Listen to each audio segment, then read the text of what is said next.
বর্তমান স্বাধীন বাংলাদেশে ইসলাম এবং মুসলমান কতটা নিরাপদ সেটা জানাটা খুবই জরুরি। আমাদের বাংলাদেশে বর্তমানে যারা বলতেছেন যে যারা সংখ্যালঘু রয়েছেন, সেই ভাইরা নাকি বলতেছেন যে বাংলাদেশে সাম্প্রদায়িক দাঙ্গা হচ্ছে, এই হচ্ছে, তাদের ঘরবাড়ি পুড়িয়ে দিচ্ছে। আসলে বিষয়টা কতটুকু সত্য? আদৌ কি সত্য? এটা কি বাস্তব কথা? এটা অবশ্যই মিথ্যা কথা এবং অবাস্তব কথা। কিছু সংখ্যক ঘটনা হয়তো বা ঘটছে, এটা স্বাভাবিক ব্যাপার। একটা দেশের মধ্যে যখন আইন শৃঙ্খলা বাহিনী থাকে না, এখানে এটা ঘটতেই পারে। আরেকটা হচ্ছে যে বাংলাদেশের ভেতরে আমরা এখন ইসলাম এবং মুসলিমরা কতটুক নিরাপদ, কতটুক নিষ্ঠার সাথে, কতটা শান্তিপূর্ণভাবে আমাদের ধর্ম এবং নিজ অবস্থান পরিষ্কার করে নিজের জীবনযাপন করতে পারবো, ধর্মীয় আচার আচরণ অনুষ্ঠানগুলো করতে পারবো, সেটা এখন পর্যন্ত কোনো আমরা জানি না ভালো করে।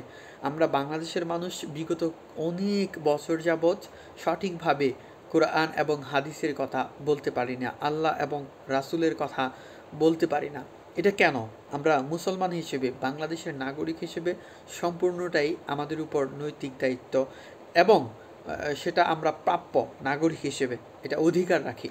আরেকটা হচ্ছে যে এখন হিন্দু ধর্ম বা অন্যান্য ধর্ম, আপনারা বাংলাদেশের সংবিধান অনুযায়ী প্রত্যেকটা মানুষ প্রতিটা ধর্মের ভিত্তিতে আপনার ধর্ম পালন করতে পারবেন, সব কিছু করতে পারবেন। আর এখানে শুধুমাত্র অনেকেই বলতেছেন যে হিন্দুদের একটা কমিউনিটি দরকার, হিন্দুদের একটা মন্ত্রণালয় দরকার আলাদা। হ্যাঁ, আসলে এগুলা কিন্তু ভালো নয়, এগুলা কিন্তু সাময়িক সময়ের জন্য ভালো। কেমন? আপনি যদি একটা মন্ত্রণালয় আপনি পান, কিছু সংখ্যক যারা রয়েছেন, সংখ্যালঘু যারা রয়েছেন, বৌদ্ধ, খ্রিস্টান, হিন্দু, তারা দেখেন, আপনাদের মধ্যে যারা মন্ত্রণালয়ে চাকরি করবে 10 থেকে 12 জন, অথবা 15-20 জন, সর্বোচ্চ ধরলাম একটা মন্ত্রণালয়ে 50 জন চাকরি করবে। তো 50 জন সবার জন্য কিন্তু কল্যাণ কল্যাণ বয়ে আনবে না। তারা কিন্তু দুর্নীতিবাজও হতে পারে, অনেক কিছু হতে পারে। এটা মানুষের কল্যাণে কাজ করে না, তারা করবে না। শুধু তারাই উপকৃত হবে।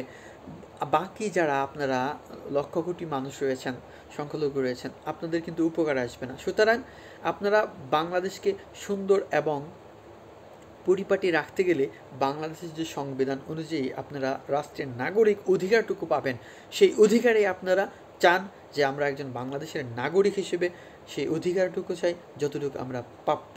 সেই প্রাপ্য অনুযায়ী আমরা প্রত্যেকটাই নিজ নিজ ধর্ম পালন করতে পারবো। আর এখন দেখেন, আপনারা তো আসলে কী যে বলবো, বাংলাদেশের মুসলমানদের যে যে যে ধর্ম, আমরা যে ইসলাম ধর্ম পালন করি, আমরা কিন্তু আমাদের ধর্ম অনুযায়ী যদি আমরা আপনাদেরকে সুশাসন ব্যবস্থার মধ্যে নিয়ে যাই, তারপরেও কিন্তু আপনারা সেফ। আপনারা এটা বুঝতে পারেন না, আসলে আপনাদের বোঝা উচিত, আপনাদেরকে মানা উচিত কোনটা সঠিক কোনটা ব্যাঠিক, সেই বিষয়টা, সেই দিক নির্দেশনা আপনাদের জানা উচিত।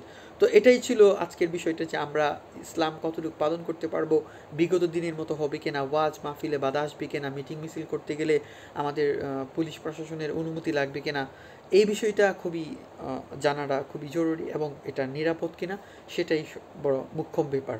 তো ভালো থাকবেন, সুস্থ থাকবেন, আসসালামু আলাইকুম।